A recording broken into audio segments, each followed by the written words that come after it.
Dezembro Laranja e a campanha de combate e prevenção ao câncer de pele é o assunto do JC de hoje. Sabia que, segundo o Instituto Nacional do Câncer, o INCA, esse é o tipo de câncer mais frequente no país e todos os anos surgem cerca de 700 mil novos casos dessa doença? E para nos trazer orientações, dicas e cuidados referentes ao câncer de pele e também o porquê que a gente deve se proteger ainda mais nessa época mais quente do ano, eu converso agora com o médico dermatologista, Dr. Fabiano Pacheco. Tudo bem, doutor? Seja muito bem-vindo. Muito obrigado, agradeço o convite em nome da Sociedade Brasileira de Dermatologia. O Dr. Fabiano, além de médico dermatologista e representando a Sociedade Brasileira de Dermatologia, também é o coordenador da campanha. Então eu já começo falando sobre isso, né, doutor? Por que é tão necessária a campanha Dezembro Laranja? O que ela significa? Como que ela é organizada? Então é importante a gente reforçar que o Dezembro Laranja é uma campanha nacional, ela não é apenas do Rio Grande do Sul, ela foi idealizada há mais de 20 anos atrás e ela tem dois princípios importantes. Trazer orientação para a população, quanto mais população nós atingimos, melhor o resultado da campanha, e oferecer atendimento gratuito para uma parcela da população, em que num dia específico, o primeiro sábado sempre de dezembro, nós avaliamos a população gratuitamente, buscando identificar câncer da pele e, se possível, já direcionar o paciente para o seu tratamento. O doutor, antes mesmo de a gente iniciar aqui a nossa entrevista, ficou um bom tempo trazendo dicas gratuitas pra gente, né, doutor? Nos dando uma aula aqui do por que é tão importante a gente cuidar da nossa pele. Mas explicando para quem está em casa, doutor, por que essa época do verão ela é um pouco mais crítica, ela exige mais cuidado de nós? Por que dezembro é um mês pra gente começar a prestar ainda mais atenção? Na verdade, a gente começa em dezembro a pensar nas férias. Momento que a gente acaba tendo uma exposição maior. Nosso lazer do verão é sempre entre dezembro e março, e as pessoas começam a se olhar com mais atenção. Então, o que a gente pensa? Quanto mais reforçado for o cuidado, a orientação que nós temos nesse período, possivelmente nós vamos ter muito menos queimaduras solares nesse período do verão. Então, a gente aproveita exatamente aquela onda do outubro rosa, do novembro azul, e entra direto com o dezembro laranja, exatamente para tentar conscientizar a população. A gente sabe, doutor, que cada pele é um tipo de pele, né? Cada pessoa tem a sua condição ali. Mas nos atendimentos que o senhor faz, quais são os principais erros que o senhor percebe que as pessoas cometem no sentido de cuidar da sua pele? O que é mais crucial, assim, que mais atrapalha a nossa pele? O principal é a pessoa não lembrar que sol é cumulativo. Quando a gente fala do sol, a gente fala de uma radiação que desde o nosso nascimento até o fim da vida ela vai se acumular. E ela vai ter uma responsabilidade muito grande no risco de câncer da pele. E nós temos algumas situações que têm que ser lembradas. Rio Grande do Sul, Santa Catarina são estados com uma imigração europeia, então nós temos sim um volume de pessoas com peles mais claras, que acabam tendo queimaduras mais intensas, que se repetem a cada ano, e isso em algum momento vai repercutir no risco aumentado do câncer da pele. Então, a gente tem que lembrar que o somatório da vida inteira vai juntar não só a praia, mas o dia a dia, deslocamento para o almoço, deslocamento para o trabalho, nosso lazer, a atividade física que nós fazemos. Tudo isso vai somar devagarinho para repercutir lá adiante, mais da frente da vida, para trazer um risco aumentado do câncer. Doutor, e o senhor, além de tudo mais, também é especialista em dermatologia oncológica, né? Isso. O que é o câncer de pele? Como é que ele surge? Pode atingir qualquer pessoa? Então a gente falou em números, o número mais adequado no Brasil a cada ano, uma estimativa de 200 mil casos, boa parte deles os chamados cânceres não melanoma, que tendem a ser menos agressivos, e uma pequena parcela dos chamados melanomas, que tem por natureza uma agressividade maior. É importante lembrar que a maior parte dos cânceres de pele são curáveis, nós tratamos, geralmente removendo aquele pedacinho de pele que está alterado, e nós oferecemos a cura para o paciente. Desde que se entenda que essas curas acontecem nos estágios mais precoces. Quando detectamos com muito mais brevidade a lesão, a chance de uma cura definitiva ela é muito maior. Isso, na verdade, funciona para qualquer câncer, não só o da pele. Quanto mais cedo é descoberto um câncer da mama ou da próstata, muito mais possibilidade de uma solução definitiva nós oferecemos ao paciente. E a gente sabe que o câncer de pele ele pode afetar qualquer parte do corpo, né, doutor? Eu soube de caso já que começou embaixo de uma unha, então... Porque quando a gente fala no melanoma, na verdade, Vanessa, nós falamos de, geralmente, um câncer que vem de uma pinta pré-existente.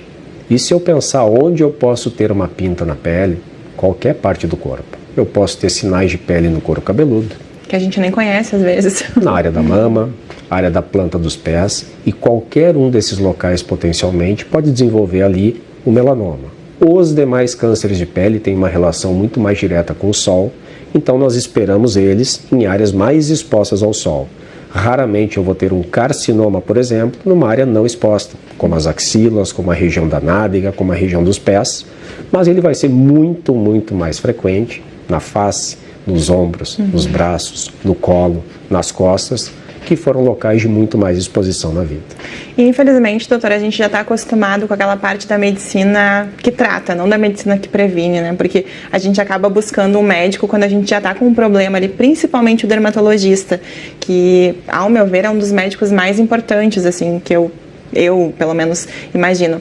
Mas por que é importante as pessoas consultarem o médico dermatologista, apresentar um sinal ou até mesmo uma consulta de rotina? Não precisa estar com um problema identificado ali para buscar o médico, né? Então, o que a gente solicita para a rotina do paciente? As avaliações dermatológicas são anuais. Por que são anuais? Porque se há uma transformação de um sinal, existe um período ainda hábil para que se possa buscar uma solução no estágio mais inicial. E muitas vezes o que acontece é que os sinais vão mudando. Muitas vezes quem nos traz a dúvida ao consultório é o próprio paciente. Ele notou, a família notou, o amigo viu, e aquele sinal realmente ele é diferente dos outros. Então nós utilizamos até como uma brincadeira o sinal do patinho feio. Existe um universo de pintas do paciente e uma em especial tem uma modificação. É essa que nós estamos buscando e possivelmente é aquela que nós vamos fazer a remoção para que seja analisada em laboratório. A gente falava antes também da questão do protetor solar, né, doutora? O quanto a gente economiza no uso do protetor solar, ou que muitas vezes as pessoas nem passam. Você que está em casa, já aplicou o protetor solar hoje? Já reaplicou ele como tem que ser reaplicado? Porque precisa, né, doutor? Como é que a gente pode indicar o uso do protetor solar? A palavra mágica tu tocou, é a reaplicação. Então, o protetor é um produto aplicado na pele, um creme geralmente, ou um produto que é absorvido por ela, e ele vai ter um tempo de duração. Ele não vai, colocando às 7 da manhã, estar ativo de uma forma segura ao meio-dia, à 1 da tarde. Então nós sabemos que o suor diminui esse tempo de reaplicação, a pessoa que vai ficar dentro do mar, dentro da piscina, vai de alguma forma se molhar, vai reduzir esse tempo de ação e o produto tem que ser reaplicado. O risco que acontece é a pessoa imaginar que está protegida e quando se dá conta ela está queimada no fim do dia. Então, o produto, sabemos, nem sempre as pessoas gostam de usar. É um creme que muitas vezes deveria ser aplicado num volume muito maior do que nós habitualmente utilizamos. E muitas vezes se torna caro também. Mas é a forma mais segura junto com os outros cuidados. Usar chapéu, boné, óculos escuro, procurar usar uma camiseta, uma roupa que nos proteja, guarda-sol, ir para uma sombra. Tudo isso são meios que se somam ao uso do protetor solar. O que não dá? Para a pessoa ficar exposta, sem uma proteção adequada, independente do tipo de pele que tem.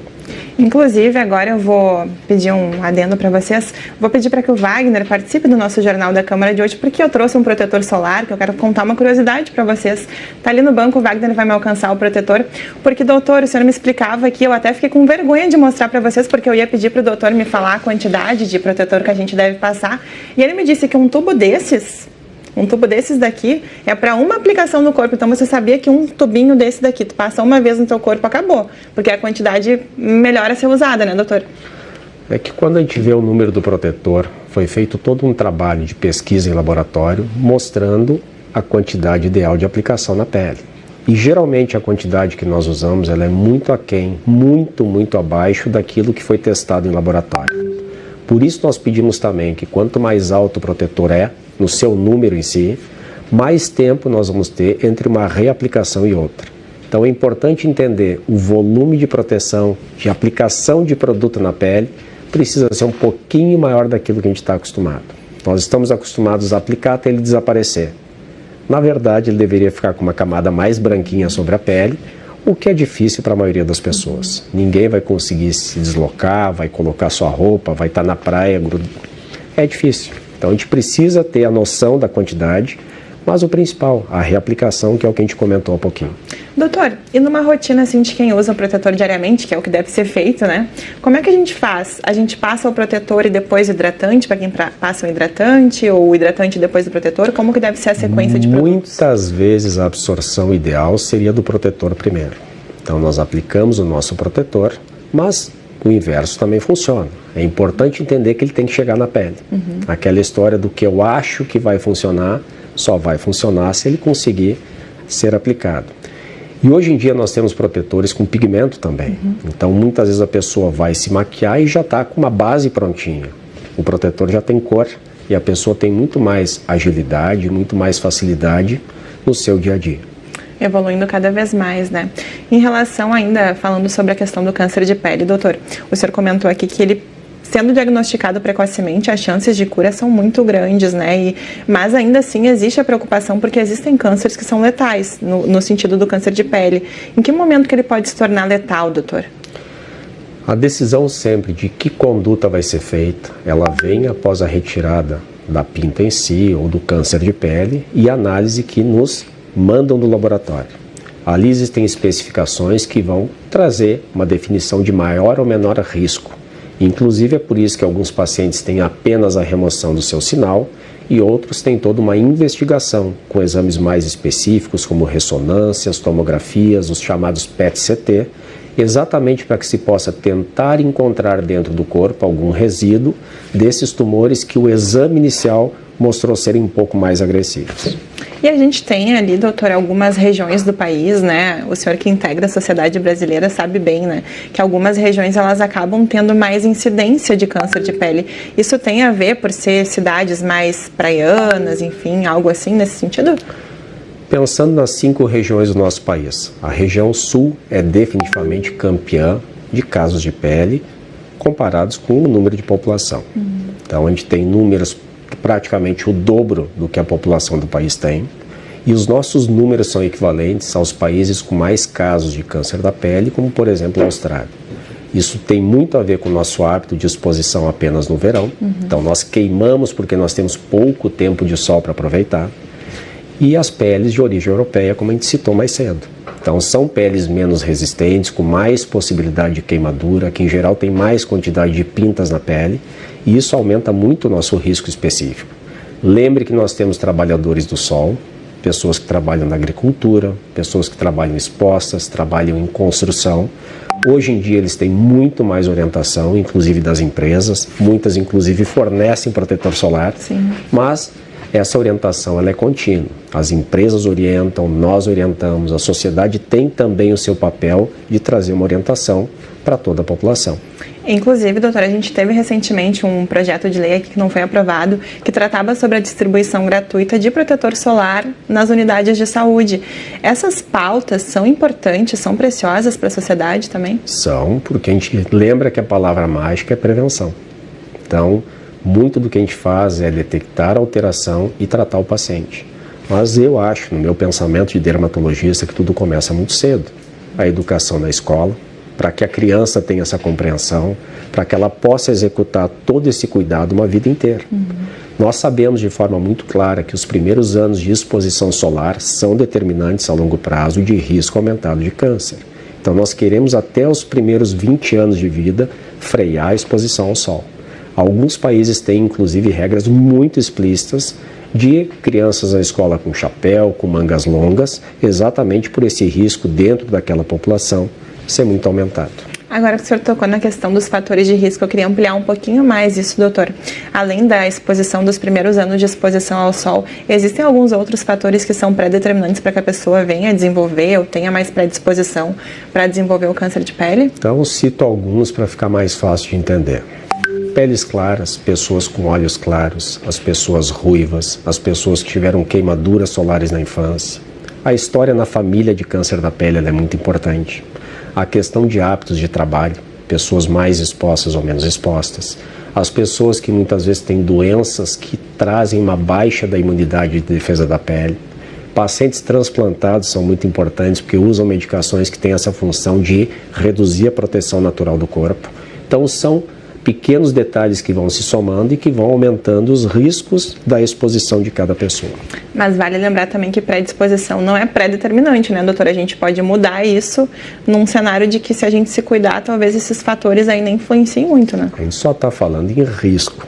O fato de uma pessoa ter todos esses índices que eu falei não significa que ela terá câncer de pele, porque ela pode reverter boa parte do principal causador, que é o sol. Eu posso ter um olho clarinho, eu posso ter uma pele ruiva, mas eu posso me cuidar do sol desde cedo. Então eu estou reduzindo aquilo que a natureza se apresentou, me colocou e eu não pude escolher, para algo que eu posso controlar e monitorar. Doutor, o senhor que trabalha, é especialista na parte oncológica, explica pra gente qual que é a diferença da dermatologia para a dermatologia oncológica. A dermatologia tem 3 áreas. Então nós temos uma área chamada clínica, onde nós avaliamos o paciente no contexto geral. Nós temos a dermatologia cirúrgica, onde nós usamos procedimentos dos mais variados para as mais variadas necessidades da pele do paciente. E nós temos a dermatologia cosmiátrica. Então, quando eu falo em dermatologia oncológica, eu falo de uma área específica dentro da dermatologia, focada nessa questão de orientação, prevenção, diagnóstico e tratamento de câncer da pele. Mas entendam, todo dermatologista está apto a avaliar um paciente de uma forma segura e trazer para ele a segurança que ele precisa. E vale lembrar também, doutor, que embora a campanha seja Dezembro Laranja, não é só no mês de dezembro que a gente tem que se cuidar. Então a gente hoje fala mais especificamente sobre o verão, sobre o sol mais intenso, os dias mais quentes, mas mesmo num dia de chuva a gente tem que aplicar o protetor solar, né? Eu acho que o importante é criar o hábito, porque aquele dia às vezes que começa chovendo de manhã, às vezes ao meio-dia tem um sol de rachar. Então a pessoa que já está dentro da sua rotina, escovou seu dente, fez sua maquiagem, bom, já usa seu protetor. Vai estar segura, vai estar protegido o dia inteiro. Então só a história de pensar no verão, o verão é uma parcela. Quantos dias de praia nós vamos por ano? Sei lá, 20, 25, 30. E os outros 300 dias do ano? A gente vai pegar sol. Então isso tem que ser somado o tempo inteiro. Então a melhor coisa é pegar e deixar um desses na bolsa, no bolso, Bem carregar sempre consigo, né, doutor? A gente tem que ter o produto disponível, porque lembrar dele quando já saiu de casa fica difícil, né? A pessoa vai ter que passar numa farmácia e comprar e daqui a pouco tem 5 frascos de protetor para tudo que é lado. Lembrar também que protetores solares são cremes, são produtos químicos e que muitas vezes, por exemplo, guardados dentro de um veículo no sol o dia inteiro, vão ter talvez uma alteração de funcionalidade. Então, não dá para deixar o protetor o tempo inteiro no carro. Claro, eu gostaria que as pessoas tivessem disponível, mas o produto chega uma hora que pode perder parte da sua defesa, da sua proteção específica como um componente químico, né? E em relação à validade, doutor, vale lembrar também que tem muita gente que só usa no verão, né? Então deixa guardado lá, só lembra de usar quando vai pra praia. E a maior parte deles vale por 1 ou 2 anos, né? Depois da validade, não dá pra usar. Olha, é o pensamento, vou comer um iogurte vencido ou não? Vou comer lá uma carne que apareceu lá na minha geladeira que está vencida? Teoricamente, ele é preparado e organizado para que funcione por um período. Então, claro, existem situações variadas, o produto está bem armazenado, ele está num local que não pegou calor, que não pegou sol. Talvez a gente possa protelar um pouquinho mais, mas dentro de um limite de bom senso. Eu tomaria o iogurte do dia seguinte. 10 dias depois eu acho que eu não tomaria. Não vamos correr esse risco. Eu não, né? Mas as pessoas gostam do risco muitas vezes, né? Doutor, então, mais para resumir, assim, quero que o senhor nos dê dicas, então, para quem está nos assistindo, o que fazer, o que não fazer, em resumo, para cuidar da sua pele no verão. Cuidados principais, lembrar que o sol é bom, as pessoas gostam, as pessoas têm prazer da exposição, elas estão com seus amigos, com sua família, no seu momento de descanso, mas a gente pode lidar de uma forma bem adequada com o sol, entendendo que precisa se ter um equilíbrio na vida. Eu acho que o sol ele é benigno dentro de um contexto da pessoa lidar com ele de uma forma adequada. É uma troca. O sol nos traz benefício, mas eu posso também ter o benefício do sol sem o risco aumentado a longo prazo. Então as pessoas precisam ter sim uma rotina de um cuidado um pouquinho maior. Quem nunca foi à praia no horário da 1 da tarde? Mas pode ir de camiseta, pode ir com chapéu, a criança pode ficar embaixo de um gazebo, de um guarda-sol. E eu acho que essa mudança de hábitos tem que acontecer. As pessoas precisam sim de orientação, elas precisam entender isso de uma forma clara, de uma forma fácil, didática, para evitar muitas vezes aquele desconforto de não saber o que está fazendo e depois no fim do dia lembrar que deveria ter cuidado um pouquinho mais. E também lembrar de pelo menos uma vez por ano ir ao médico dermatologista, de repente no Dr. Fabiano, né, doutor? E também um colega que nos ajude, o que importa é estar diante de um médico qualificado para isso. E para quem quiser mais informações também pode acessar as redes da Sociedade Brasileira de Dermatologia, né, doutor? Tem muita informação gratuita, muita informação que está disponível para o paciente. Às vezes a gente tem que buscar também um pouquinho da informação. A internet nos coloca tanta facilidade, às vezes a gente busca só o lado ruim da internet, mas ela é também uma fonte provedora de muita orientação bem adequada. Doutor, muito obrigada por todas as informações que o senhor nos trouxe aqui. É sempre muito importante, né, tratar sobre isso, tratar sobre saúde. Saúde não tem preço, mas a falta dela custa caro, né, doutor? Então a gente precisa sempre falar sobre isso, né? O meu agradecimento pela oportunidade. Eu sei que de alguma forma isso vai chegar num bom volume de população e quanto mais pessoas informadas a gente tiver, melhor vai ser. Muito obrigada, doutor, e um bom trabalho. Obrigado, um bom dia a vocês também. Então esse é o médico dermatologista que integra a Sociedade Brasileira de Dermatologia e coordena a campanha Dezembro Laranja, falando conosco, nos trazendo essas orientações. Não sei vocês, mas esse daqui não sai mais de perto de mim, porque é uma arma muito importante e valiosa na proteção da pele.